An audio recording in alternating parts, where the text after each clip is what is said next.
We're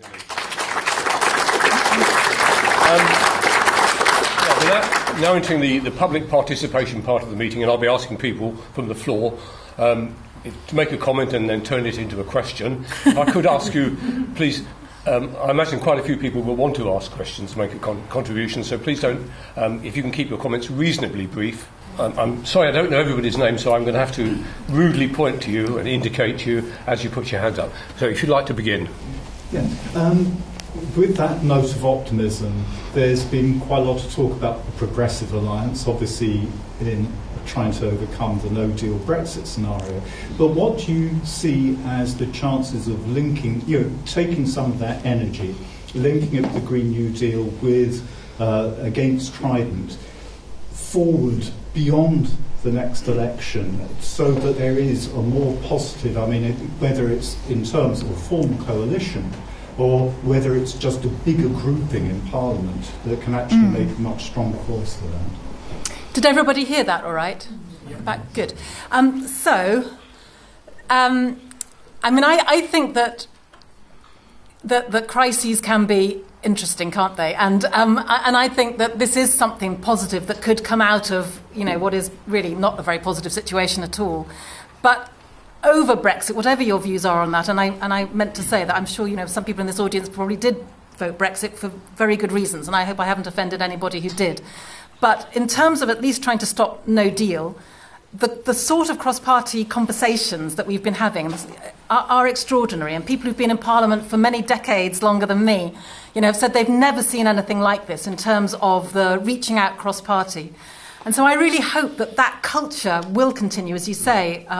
We don't know whether we're going to end up with a government of national unity or what kind of coalitions might happen in the next general election. It's public knowledge that the Greens and Lib Dems and Plaid Cymru are talking to one another and seeing if we can come to some kinds of arrangements, if not, nothing more formal. But that is happening, and I hope that will mean that those coalitions of interest could be wider.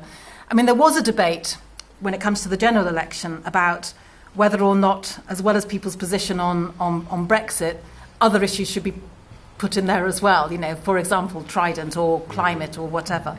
And in the end, it was decided that actually that just makes everything so much more complicated this time around, not least because we have no idea, if the election's going to be in 2 weeks' time or 2 months' time or whatever.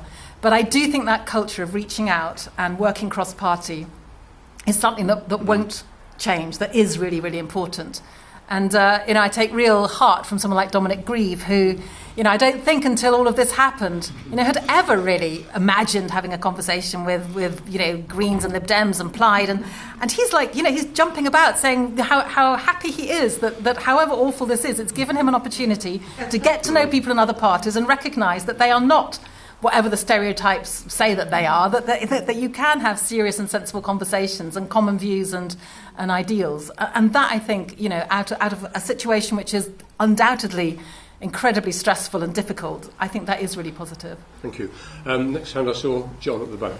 I just wanted to ask you a little bit more about the idea of the Green Deal side of things, moving from the industry, the nuclear industry that we have in this country, and indeed the whole weapons industry in this country. Because one of the things that has always disappointed me has been the way in which trade unions, who I've always imagined as being at the forefront of left-wing ideas and social progress, perhaps understandably, those that are involved in the nuclear industry have welcomed the government's statements of, yes, we're going to renew this because it's producing more jobs. How do we get across the idea that, though you mentioned that we have to get the minds of the workers to realise that there is something different. How do we do that? How does that? It's easy to say, it's not easy to do. Well, I think part of it would be, a serious commitment that is demonstrated to funding the transition, because you can well imagine, in a sense, although it is only a short-term measure, and in the long term, I would argue the unions are not doing their workers, they're not serving their workers to the best. In the short term, you can entirely understand why, if it feels like jobs are at threat, then they will resist change.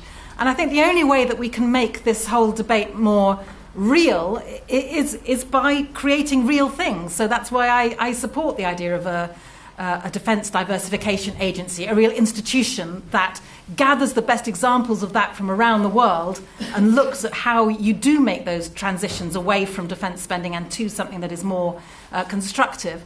And that it has to be underpinned by serious financial resources. And so, we can't just assert to people in the nuclear industry that there are going to be good quality jobs in the in an economy that isn't based on nuclear weapons or fossil fuels. We've actually got to demonstrate it, create them, get that work being done right now. And so that's certainly in our manifesto. I know it's in the Labour manifesto. And I think we've just got to make it real, because until it is, I can absolutely understand why workers would feel resistant to this. And they have to lead it. That's why, the unions have this phrase, the just transition, and that just means justice. It means workers being in the forefront of leading it. But there are some really great examples, and people who've got better memories than I have will remember the example of the Lucas aerospace transition, which has got nothing to do with me. I wish it did. It would be very nice to be able to claim it. But will someone perhaps fill in the details if I'm forgetting? But basically, was it in the 70s, I think, that the workers came together in this Lucas plant, and they absolutely set out how the same skills that were currently being used for weapons could be used. And I think in this example, it was for making all kinds of equipment for people with disabilities. I mean, if you ever needed a kind of swords to ploughshares model, that was it. And they did it. They wrote the report. It was really in depth. And they knew what they were about. And so drawing on examples like that, and there are lots of examples around the world, then I think we could try and make this thing more real. Thank you. Yes. Can we have a Harry, woman? Is there a woman? Right, Harry, if you speak now, Harry Ingram, and then perhaps if there's a woman who'd like to ask the next question. No, Harry, as you're on your feet, Harry. Referring back to your cross-party support and cooperation, which you just referred to, and you referred to this example of Lucas. There's another example that springs to mind in the nuclear field, where basically the principle is to get the relevant people together and to, whilst they're around the table together, to put them in each other's shoes and get a person with a point of view over here to put the point of view of the country there. Now, that's all very good. It looks promising. But you know, and we all know, that the basic rules of engagement in our societies is self-interest. And the same is true of countries. Countries have always looked to their own interests first. So I suggest that this idea of cooperation involves more than talking about it. It actually involves getting involved in the actual problem. And it's relevant to this country because we have a division down the centre. And with a little bit of study, you can get some idea of why people take one view and why people take another view. But they're totally irreconcilable, 2 years of that being spelt out through the press. And everyone is taking this point and that point. And what we really need to do is to get together and swap roles. Because it's the only way that the Brexiteers can understand the Remainers, and it's the only way the Remainers can understand the Brexiteers. But is this just pie in the sky? We're talking about a basic human attitude of mind which needs to be changed. Well, thank you so much for that question, because I think you're so right. And I think, if in our schools, for example, we were modelling that kind of behaviour, if on the curriculum there could be something about, and maybe we can do it under personal, social, health and economic education, PSHE, which is now mandatory in schools, but you could actually start modelling that from primary school upwards, because exactly that thing about what's it like to be wearing someone else's shoes and seeing things through other people's perspectives, we never get taught it. And so it's not surprising that by the time people get to be in positions of influence, they've never really had to think that way. Do you meet it in the House of Commons? We desperately need it in the House of Commons. Do you meet it in the House of Commons? Do I meet it? Do you see it when you talk to your Well, I tell you what, and Labour colleagues? Not do really. you see them understanding each other's points of view? Sometimes you can see it, but it's a glimpse. But I wanted to say two other things, because I so agree with you that it's so important. And I wanted to tell you about just a project that I'd started called Dear Leavers, and this is in the Brexit context. But it was about, Brighton overwhelmingly voted Remain. I voted Remain, and that's no secret. But I get very angry with people who suggest that people who voted Leave were somehow stupid, they didn't know what they were doing, or whatever. So I've been going out to Leave communities and meeting with them and crucially listening to them to try to understand more about what drove their vote. And I've said to them, and there's a little video on my Dear Leavers Twitter feed, saying that people who voted Leave because they think the status quo is intolerable were absolutely right, that the inequality in this country is intolerable, and to the extent that some of those people voting Leave were voting Leave because they wanted to give the establishment a bit of a wake-up call, they were absolutely right to do that. Now, I would say that the solution they came to is not the one that I would agree with, but we've found a huge amount of common ground in terms of talking about the fact, for example, that one of the things, and not all of it, but one of the things I think for some people that drove the Brexit vote was not just the lack of economic power, but lack of democratic power. People feeling that they had no agency in things that happened to them. Something as simple as, the post office going, and then Marks and Spencer's going, and then whatever else is going from their communities, and just feeling helpless. And where we could agree was around stuff around, what we need to do is to have a massive repowering, a redirection of power in this country. We're one of the most centralised countries in the world. And so, sorry, that's just a bit of a diversion, but I just think it is so important to have those conversations and to reach out and to assume that other people are acting in good faith in a way, even if they've come to a different conclusion. And just the last thing I wanted to say, and then I will shut up, is you started off by saying something around, self-interest is our starting point. And I just wanted to recommend a book by George Monbiot called Out of the Wreckage. It's a wonderful book. And in this one, I think it's his most recent book. And in the book, he really challenges the idea, which has been handed down really through the kind of whole neoliberal consensus that human beings are all out for ourselves and that we're all trying to get the best, not the best, but the most, and that we're essentially selfish beings. And he has this fantastic amount of psychological and empirical data that shows that human beings are the most cooperative species on Earth, and were it not the case, we probably wouldn't have been as successful as we have been in terms of our of being as influential as we are on the Earth. And he just really challenges that. And he says the stories that we imbibe from a really young age, and if the story that we imbibe is one that human beings are basically selfish, then we play that out. But if we could remember, actually, that's not the case, and look at all of these examples of little kids actually helping one another from a very early age, then that different story might help us come to different conclusions later on. Thank you. Right, we've had 3 speakers from the floor, all male, and Caroline's particularly asked if we can have a female speaker now. Yes, Mary. Extinction Rebellion has been a complete eye-opener to me, because I've seen this enormous energy, and people that I've met have been totally focused on it. And, they sat at Oxford Circus, they stopped the traffic, they have made a huge... an impact. Yeah. Now, what you said was that we, people who are supporting the end of nuclear weapons, should be working together with them. But at the moment, I feel Extinction Rebellion is on the sidelines. It's not mainstream yet. In your mind, are the universities beginning to gather interest and enthusiasm and motivation for taking action as far as climate change is concerned, and then bringing that in with that? Because that sort of energy that I see was the sort of energy that one saw in the 60s and 70s. Yes. That where people, particularly women, are Yes. thinking, I can do something, I can actually make a difference. Exactly. I'm wondering whether that was something that you felt is growing and will make a difference. I think it is definitely growing, and I think universities is exactly one of the places where that is happening.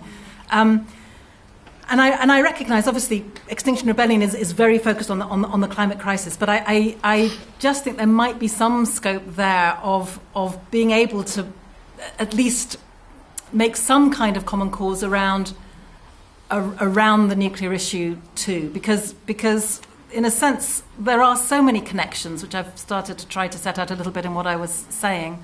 And I'm not suggesting that climate activists are all suddenly going to become anti-nuclear activists, but it feels to me that climate change isn't happening in a policy vacuum any more than nuclear weapons are, and some of the same attitudes to one another and to other countries underpins both. And I think the more that we can point to that in, for example, talks that happen at universities, and I don't know what resource CND has to go out doing more with young CND, but it feels to me that capturing that new energy, because what is new for a while, and I agree with you, I remember the 60s and 70s too, what it feels like now is that sense that individuals can make a difference has come back, and we lost that for a couple of decades.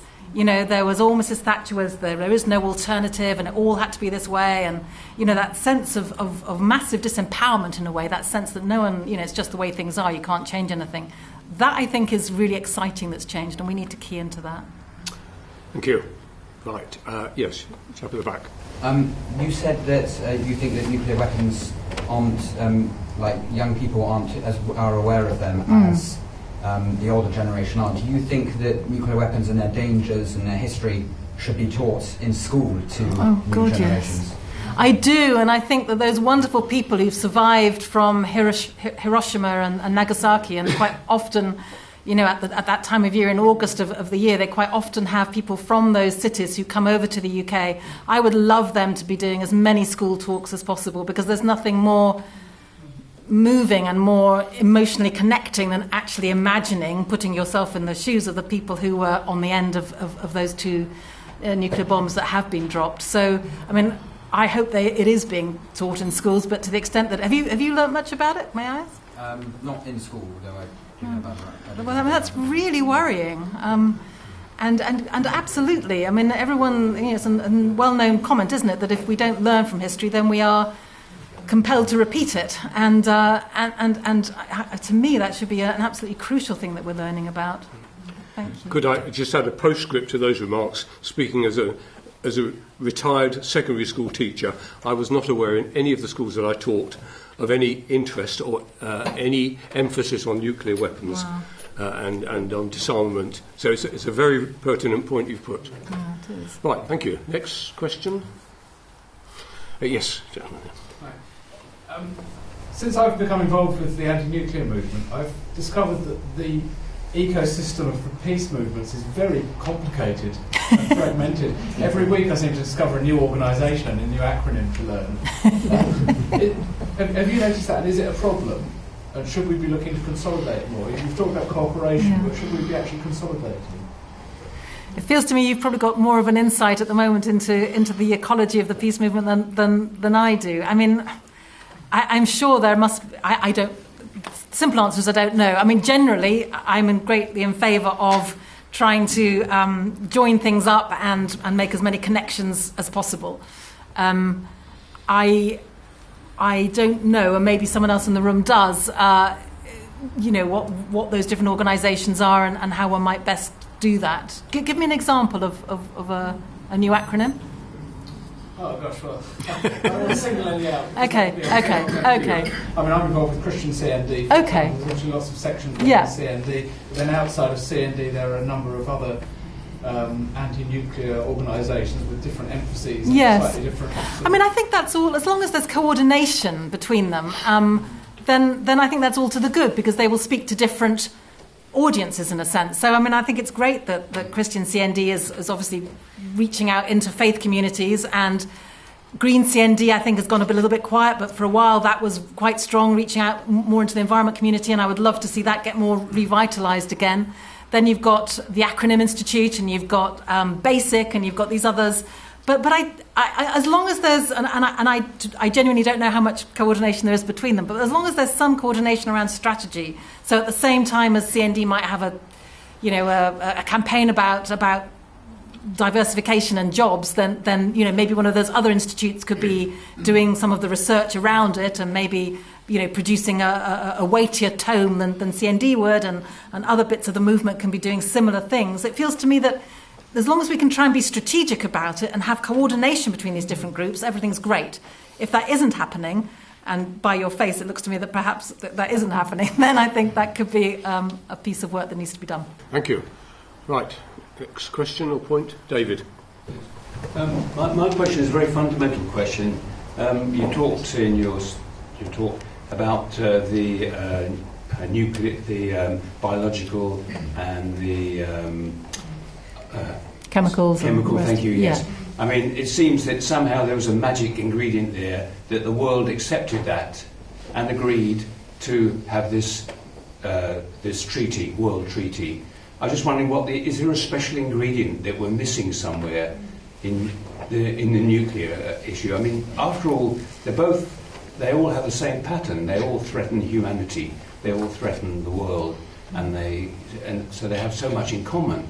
And yet they've accepted two of them, but they haven't accepted nuclear weapons. And it intrigues me why. I mean, the only one of those campaigns that I really remember is the one around, I suppose cluster munitions and landmines are the ones that I really remember. And I don't think there was a magic ingredient. I mean, no doubt it helped that Princess Diana was campaigning for it as well and gave it more publicity. But I just think that there was a real focus, and I suppose it became something that wasn't just the campaign of one group. It was this sense of all sorts of people from all sorts of political backgrounds and none recognizing that these things were just wrong and they were unacceptable. And I think we can do the same with nuclear weapons. And I think the fact that we've got as far as the Global Ban Treaty is an extraordinary step forward, even though it hasn't worked in this country. But it feels to me that we need to be making as much common cause as we can with as many different allies in unusual places. And, for example, we know that many in the military, people in the army and the navy and so on, actually are really against Trident nuclear weapons, not necessarily for the reasons that we are, but because they see a vast diversion of defence resources going into those where, sometimes our own troops don't have the right equipment that they need to protect them in the conflicts that they're fighting. So, the more we can be making those common causes, it feels to me that there's nothing that was more magical about those issues until they were won. I think they felt as unwinnable until the moment they were won. And of course, nuclear weapons is bigger, and there's more of a vested interest in them from the corporations that stand to lose from a change of direction and the numbers of jobs in them that we've already touched on. But I don't think, I think that's just a difference of scale rather than of intrinsic quality, if you like. So I just hope that we can get more energy behind this again. It feels, as I was saying earlier in the answer to the Mary, was it? Who was talking about this sense now that people can change things. I think we need to capitalise on that, because it's not been around for several decades and now it's back, and we need to get this on the agenda as well. Thank you. Next question. I've got a lady back there and a gentleman in front. Yes. I'm often struck by kind of the overwhelming wideness of Yes. the environmental movement and the peace movement, and I was wondering how you suggest diversifying the conversation, especially when going forward in the future in terms of climate justice. It is minority communities that are often hit the hardest, but they don't really tend to have spokespeople within the movement to represent them. That is such a good point, and I know that's been a sort of a challenge to XR as well, which does tend to be sort of white and middle class, and much like people in this room and myself. So I think your question is extremely well placed, and I think somehow it is about putting the justice and equity element in both the climate debate and in the nuclear weapons debate.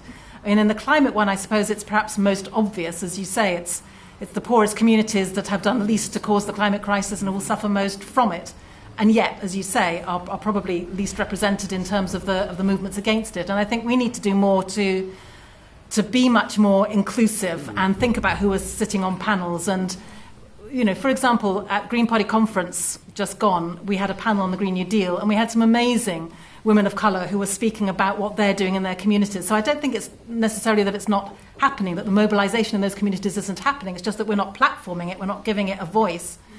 With a nuclear debate, I'd be really interested to hear what your thoughts might be about how we frame that in terms of justice. I mean, certainly, the places where the nuclear testing goes on, for example, have been, the poorest, most vulnerable communities who've just been displaced from their countries in some cases, and just moved away, and making common cause with them. I mean, that, it seems to me, like could be a really good way of getting this debate to reach wider numbers of people. And in my tiredness on a Thursday night, I can't remember, what's the name of the place? Help me. Diego Garcia. Thank you, Diego Garcia. Where literally people have just been moved out and they're not allowed to go back. That to me just seems to be so immoral, so unjust, that whatever your views are about the military complex or anything else, that would be a way to reach people to start this debate. And so I think instead of just, banging on in the normal way, as I sort of have about Trident and other things, if we found some different routes into the debate, I think it would be much easier to make those connections that are absolutely there, but perhaps less visible. But I'd be interested if you had thoughts. In terms of the nuclear? Yeah, about how you would get more people of colour and different communities more. Well, as I've been reading a book. It's by Wen Stevenson, and he was talking about how coloured communities in America, I think you're closer in proximity to kind of chemical plants. So when Katrina hit, it was hit twice as bad, and the same with Sandy, because the government doesn't care. Your life matters less, so you're kind of put in a situation where you're exposed to these dangerous chemicals that just wouldn't typically happen to a white community. And he bringing up about how people within the community, it's all about community led activism, and then the tensions between they get NGOs going into these places and then trying to get involved, and then it just kind of confusing everything. And it's hard finding the kind of partnership between community-based activism and then a nationwide movement. Yeah. And I guess it's difficult, I don't know. No, I think it's a really, really good point, and a really good challenge to us to think about how to do that. Right, thank you. Gentleman here. Yes. And then This is my first CND meeting, and I'm here tonight because I attended the XR Reigate and Red Hill meeting in this room last week. So in the 60s, as a teenager, I felt a great shadow over me, an awareness of the danger of a nuclear war. I certainly connect with our speakers and our audience so far as it's a challenge, because all the effort that XR are doing and climate emergency is being better understood at long last. So much more to do. And yet, we as public need to perhaps better appreciate that a nuclear war would just wipe out, and as you expressed in your address, that would then cause a complete cataclysmic failure and world climate. I can see that. So how do we get the message across without boring the public? And how much of a risk is that? The public have had it up to there with Brexit, and we're going to be facing it, I think, in one way or other, and trying to understand it.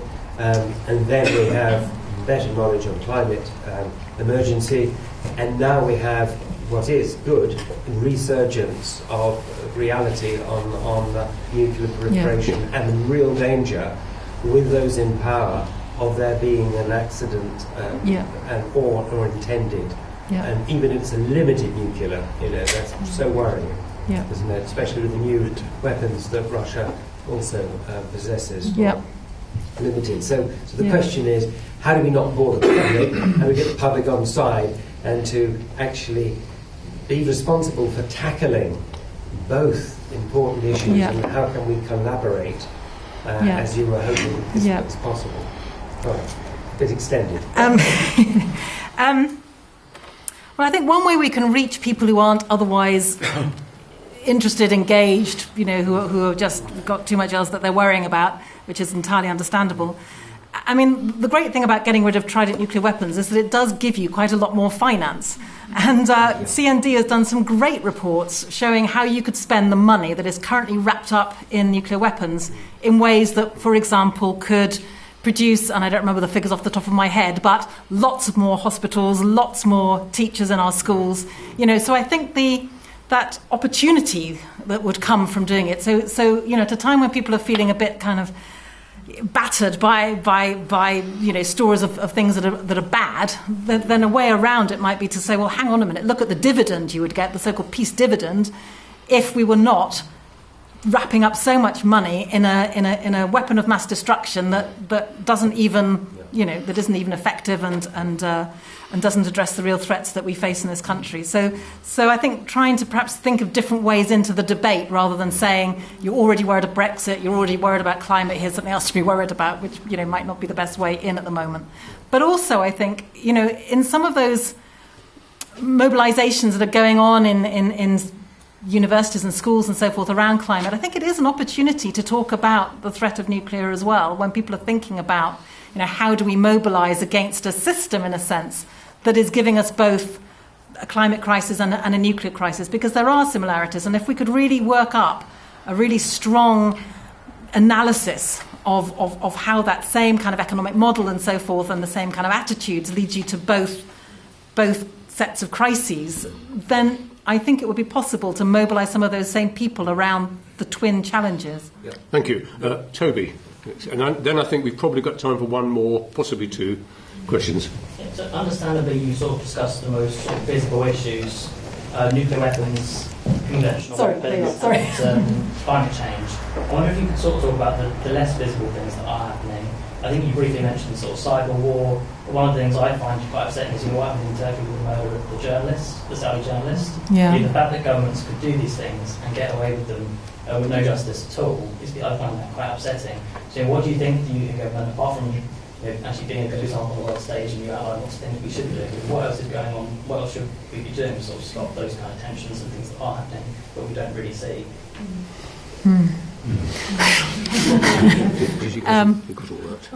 Yeah, I got the question, so the answer I'm struggling.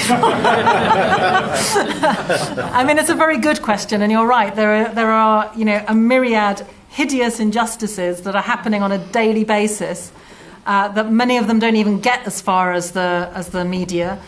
One of the others that I'm really concerned about, and I've done a bit of work on in Parliament, is around the murder of journalists, people who are trying to bring some of these atrocities to our screens and to our newspaper pages, and the number of journalists who are killed in the course of that action is enormous, and that goes sort of unremarked and certainly uncontested.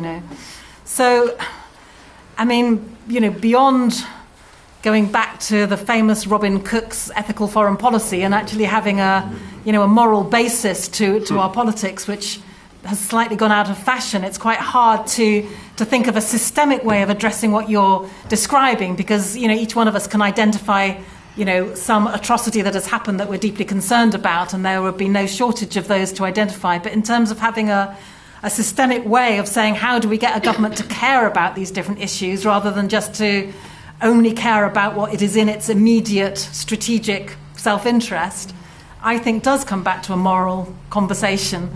And maybe I could take it back, although to be honest, I'm struggling slightly to think of a concise way of answering your question. But I want to come back to that George Monbiot book simply because I think so much of our political discourse and the decisions that politicians make are based on the assumption that we are selfish beings and that only arguments around self-interest will get votes and will get them into power. And I think actually there's a huge hunger in our society, and not just in our society but in many countries now, actually for a more moral conversation, and to recognise that we are beings who are motivated by more than narrow self-interest, and every day you see it. Every day you see someone who's giving money to someone who's on the streets, for example. And yes, we can have a big debate about government policy that has given rise to the fact that people are begging on the streets in the fifth most well-off country in the world. But people do care about that, and they do things that are not just in their own narrow self-interest. So, it feels to me that part of the answer probably does go back to education. It goes back to our sense of who we are, in a sense, as a country and as individuals, which is a very big answer to a very specific question. So I'm sorry for that. Two people have indicated they would like to put questions. I don't know whether we can fit them both in. We'll see how we get on. We've only got about 5 minutes. Depends how much I witter on. Gentleman by the window. Hi, I'm a rebel from Extinction Rebellion Dorking. Just actually in the spirit of, thank you for being so open and lucid. Yeah. But in the spirit of telling the truth and acting now, well, perhaps better the act now or at least telling the truth, is that as global climate change continues, we're going to end up in a situation where there's going to be a lot of destabilisation happening internationally. We're already seeing in India and Pakistan a breakdown over resources such as water and their nuclear powers. Yeah. I'd just really like to hear your thoughts on how we should structure our thoughts for going forward into the future, how in the context of the global emergency, which is a dead certainty now. Yeah. Well, a very good question. And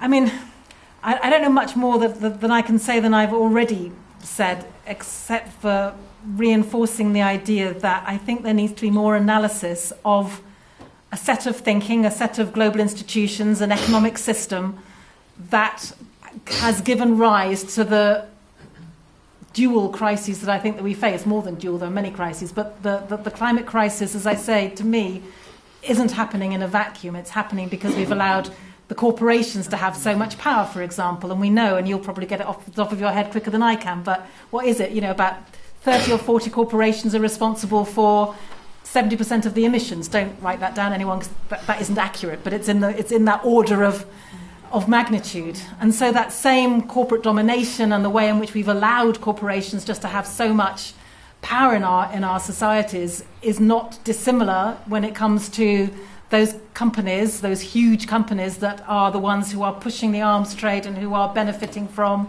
the nuclear the nuclear focus in so many of our countries too. And so somehow, and I'm grasping towards an answer to your question, but somehow I think it is about having that broader analysis that underpins our understanding of how we have become, how we've allowed ourselves to become on the edge of extinction, literally, either because of the climate crisis or because of a nuclear accident or deliberate attack. And somehow it's about reclaiming our power and control over that. And XR, I think, have really woken us all up in an incredibly positive and challenging way to think we can all make a difference and we are all responsible in some way for what happens or what we allow to happen. And we have different agencies when it comes to what we can each do about that, and not all of us can do the same things. But whether it is just, giving a $5 to someone in XR so they can get some more posters, or whether it's actually being yourself on the front line, or whether it's talking to people in schools about this, or whatever it is, it's about somehow using this moment of opportunity, because although right now feels such a scary moment, I think it is also a moment, as I've stressed several times tonight, that feels that something has changed, something is different. People do feel, I think, that they can make a difference. And that is the most important thing. And it's been something that I've been going around, I've been in CND since whatever it was, 1984. And I've been banging on about this for decades. And now it feels different tonight than it felt then. And I think that's exciting. Right. Well, I'm sorry that I won't be able to take any more speakers from the floor because Caroline needs to catch her train in about 20 or 30 minutes. John Manfield, I think, will say a few words. Okay, well, I don't think I want to say too much more, but all I would say is, first of all, thank you so much for coming and sharing your views with us. I personally found it inspirational, encouraging, too, and positive, which is, I think, something I wasn't expecting, to be honest. And I loved some of the phrases you used. I loved the waging peace. I think that's a great phrase that I'll take away. And also the idea of moral foreign policy. It's a long time since I can think that, if ever, that we've had a moral foreign policy. So thank you for all of those things, and I'm sure we'll want to give you a warm thanks. Thanks.